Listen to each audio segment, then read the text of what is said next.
जय Hind friends, welcome to my channel. आज के इस वीडियो में हम बात करेंगे कि यूपीएससी की तैयारी में कंसिस्टेंसी यानी निरंतरता कितनी ज़रूरी है। मैं इसके लिए मुख्यतः 6 बिंदुओं को लेकर आया हूं। जब ये आप 6 बिंदुओं को देखोगे तो आपको पता चल जाएगा कि अरे यार, जिसे हम कंसिस्टेंसी समझते थे कुछ भी नहीं, वो तो इतना ज़्यादा महत्वपूर्ण है। तो चलिए बारी बारी से डिस्कस करते हैं। जिसमें पहला है नियमित पढ़ाई का शेड्यूल, यानी रेगुलर बेस पे आप पढ़ाई का शेड्यूल बना के करें। तो आप बोलोगे शेड्यूल बना के पढ़ाई करने में और ऐसे ही पढ़ाई करने में क्या अंतर है? यदि आपके पढ़ाई का शेड्यूल बना रहेगा निरंतरता से पढ़ने का कि अरे इतने समय में मुझे इतने दिनों में ये सब्जेक्ट कवर करने हैं, इतने सिलेबस कवर कर लेने हैं, इतने दिनों में मेरा पूरा पाठ्यक्रम खत्म हो जाएगा, तो आप एक मानसिक दबाव से दूर रहोगे। बिना दबाव सिलेबस कवर भी आपका होगा और आप फ्रेश माइंड रहोगे। अर्थात जब आपका नियमित पढ़ाई का शेड्यूल बना रहेगा तो एक निश्चित टाइम में आपका सिलेबस कवर होगा, रिवीजन होगा, आप टेंशन मुक्त रहोगे और अपने तैयारी को और आगे लेके जाओगे। दूसरी बिंदु है पढ़ाई का मोमेंटम यानी माहौल बनाए रखे। पढ़ाई का माहौल बनाने से बहुत ही ज़्यादा लाभ होता है, क्योंकि आप भले ही 8 घंटे की पढ़ाई कर रहे हो, अगर जो आप बाकी के 16 घंटे इधर-उधर में गँवा देते हो, दोस्त के अरे कॉलेज में वो कौन-सी लड़की हँसी थी, हमारे रिश्तेदार ऐसे हैं, वो यहाँ नौ तेरह, तो आपका सारा पढ़ा व्यर्थ हो जाएगा। यानी आपको भले ही पढ़ना 8 घंटे है, लेकिन पढ़ाई के माहौल में आपको चौबीसों घंटे रहना है।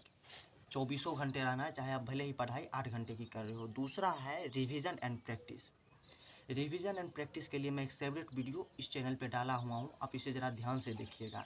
रिवीजन एंड प्रैक्टिस भी कंसिस्टेंट स्टडी का एक पार्ट है, क्योंकि आप यदि रिवीजन करते रहोगे, प्रैक्टिस करते रहोगे, पीवाईक्यू देखते रहोगे, तो आप एक भूलने की समस्या से निजात पा जाओगे। यूपीएससी की तैयारी में एक मुख्य जो होती है बातें, वो भूलना भी होता है, तो आप भूलने की समस्या से पूरी तरह से दूर हो जाओगे। चौथा है परिवर्तनों का सामना करना सीखना। इसका मतलब यही है कि आप लगातार जब पीवाईक्यू देखते रहोगे, कॉन्सेप्ट पैटर्न समझते रहोगे, तो आप इसके लगातार बदलते पैटर्न से वाकिफ़ रहोगे। हाल ही में 2023 में यूपीएससी ने जिस प्रकार का प्रश्न पूछ लिया, इस प्रश्न से तो आप भली-भाँति रूबरू होगे। एक नई टाइप का निर्माण कर दिया, जिसकी झलक उसने 2022 में दे दी थी। यानी जो बच्चे 2022 के पीवाईक्यू को सही से देखते, उनका 23 का प्रीलिम्स एकदम बेहतरीन लाजवाब जाता। इसलिए परिवर्तनों का सामना करना सीखें और पीवाईक्यू का अवलोकन यानी विगत प्रश्न पत्र का अवलोकन लगातार करते रहें। हमारा पाँचवा है तनाव प्रबंधन करें, यानी तनाव का मैनेजमेंट करें। लगातार यदि आप पढ़ाई करते रहोगे, आपके ज़िंदगी में 24 घंटे हैं, जिसमें से मान लेता हूँ 7 घंटे सोना है, बाकी के 17 घंटे आप यदि व्यस्त रहोगे, 8 घंटे पढ़ाई की शेड्यूल, जॉगिंग, खाना पीना, हँसना बोलना, नहाना, थोड़ी सी मौज मस्ती, फिर खुद के लिए कुछ करना।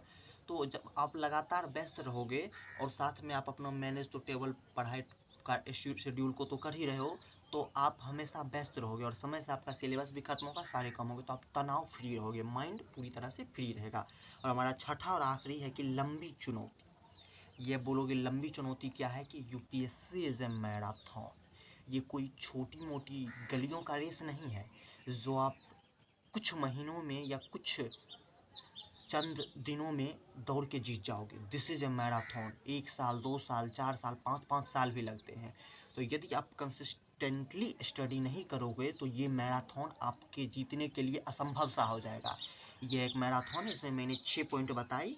लंबी चुनौती है, मैराथन है, कंसिस्टेंटली स्टडी करें। ये 6 पॉइंटों को मैं एक बार फिर से बता देता हूँ कि नियमित पढ़ाई का शेड्यूल बनाएँ, पढ़ाई का मोमेंटम यानी माहौल हमेशा बनाए रखें। तीसरा है रिवीजन एंड प्रैक्टिस करते रहें। चौथा है परिवर्तनों का सामना करना सीखें। पीवाईक्यू कैसे पूछ रहे हैं, ये एग्ज़ाम क्या कर रहे हैं, जैसे कि सीसेट ऐड कर दी थी अचानक से यूपीएससी में, तो बहुत सारा बवाल कट गया था। इसलिए यदि आप परिवर्तन को स्वीकार करना चाहते हो, तो भाई मुझे बवाल नहीं करना है, मुझे पढ़ना है, एग्ज़ाम क्लियर करना है, एक पेपर ही तो है। पाँचवा तनाव प्रबंधन करना सीखे और साथ में छठा लंबी चुनौती है, दिस इज़ ए मैराथन। जो लगातार धीरे ही लेकिन लगातार दौड़ेगा वही जीतेगा।